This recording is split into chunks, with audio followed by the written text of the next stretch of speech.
Assalamualaikum warahmatullahi wabarakatuh. Perkenalkan, nama saya Velia Siti Anggini dari Universitas Maritim Raja Ali Haji. Nah, di video kali ini saya akan membahas materi mengenai enzim mikroba dalam bioteknologi. Nah, sebelum kita masuk ke enzim mikroba yang berperan dalam bioteknologi, sebaiknya kita harus tahu dulu apa itu enzim dan mikroba. Nah, jadi apa itu enzim? Jadi enzim merupakan molekul protein yang dihasilkan setiap sel hidup. Nah, jadi semua reaksi yang ada di kehidupan ini hanya bisa dimungkinkan terjadi oleh si enzim. Nah, enzim ini dia berkaitan dengan mikroba. Jadi mikroba ini merupakan organisme yang berukuran sangat-sangat kecil yang hanya dapat dilihat dengan mikroskop, dalam artian tidak dapat dilihat dengan mata sendiri. Nah, ini dia enzim mikroba dalam mikrobiologi. Jadi, sebelum masuk ke apa aja enzim mikrobanya, kita harus tahu apa itu mikrobiologinya. Jadi, mikrobiologi ini adalah salah satu cabang dari disiplin ilmu biologi yang mengkaji makhluk hidup organisme berukuran terlalu kecil yang tidak dapat dilihat dengan mata. Nah, jadi ada menurut International University of Biochemistry, jadi enzim ini dibagi menjadi 6 golongan. Yang pertama ada oksireduktase, transferase, hidrolase, liase, isomerasi, dan ligase. Nah, selanjutnya ada enzim yang dihasilkan oleh mikroba beserta aplikasinya. Jadi, pertama ada enzim amilase. Nah, enzim amilase ini oleh mikroba Bacillus subtilis dan ada Rhizopus sp.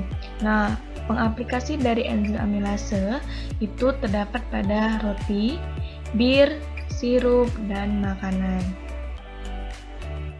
Selanjutnya, ada enzim selulase. Nah, enzim ini berasal dari mikroba Trichoderma viridie. Nah, jadi sumber dari Trichoderma viridie ini adalah industri konsentrat kopi. Selanjutnya, ada enzim dari dextran sukrase. Nah, dia ini digunakan pada dextran dalam industri pangan yang bersumber dari leuconostomeseteroides. Lalu selanjutnya ada yang diaplikasikan kepada madu tiruan cegah untuk pengkristalan permen. Nah, itu adalah enzim invertase yang bersumber dari Saccharomyces cerevisiae. Nah, selanjutnya ada susu. Nah, jadi susu ini berasal dari enzim laktase yang berasal dari Fragilis. Nah, aplikasinya adalah industri susu. Lalu selanjutnya ada pembentukan cita rasa pada keju. Nah, yang berasal dari enzim lipase yang bersumber dari mikroba Mucor sp. Lalu ada aplikasi penjernihan anggur dan sari buah. Nah, dia berasal dari enzim pektinase yang berasal dari mikroba Penicillium sp. Lalu ada Rhizopus sp. Nah, jadi enzim yang diperoleh dari mikroba-mikroba ini dia dikaitkan atau didapatkan dengan melalui serangkaian proses yang sangat panjang. Nah, adapun langkah-langkah atau proses pembuatan enzim yang berasal dari mikroba. Yang pertama ada seleksi, lalu ada isolasi, dan yang terakhir ada pemurnian enzim. Nah, jadi ada langkah-langkahnya. Seperti yang pertama ada seleksi. Nah, di mana seleksi ini dapat didefinisikan sebagai penggunaan prosedur dengan selektivitas yang tinggi untuk mendeteksi dan mengisolasi mikroorganisme yang diinginkan di antara sekian banyak dari populasi mikroorganisme. Nah, seleksi ini dilakukan dalam 2 tahap, yaitu seleksi primer dan seleksi sekunder, di mana seleksi primer ini diperoleh dari beberapa mikroorganisme, tetapi mungkin hanya sedikit sekali di antara mikroorganisme tersebut yang mempunyai nilai komersial, karena seleksi primer ini hanya menentukan mikroorganisme apa saja yang dapat menghasilkan suatu produk. Nah, belum juga memperhatikan kemampuannya pada saat bereproduksi.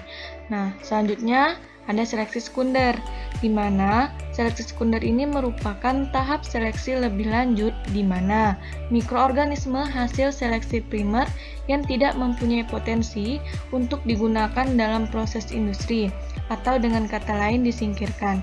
Nah, seleksi sekunder ini dilakukan pada agar cawan dalam labu Erlenmeyer atau dalam fermentor yang berukuran kecil yang berisi substrat cair. Nah, seleksi sekunder ini dia meliputi dari seleksi dengan pendekatan kualitatif maupun pendekatan kuantitatif.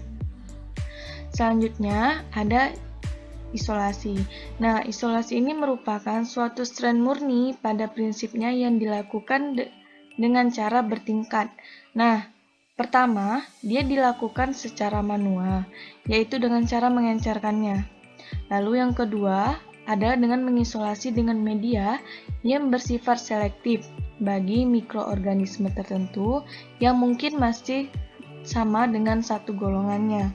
Lalu pada tingkat ketiga, dari koloni yang seolah-olah sudah murni mungkin masih perlu diencerkan kembali atau diisolasi ulang agar tingkat kemurniannya dapat lebih meyakinkan.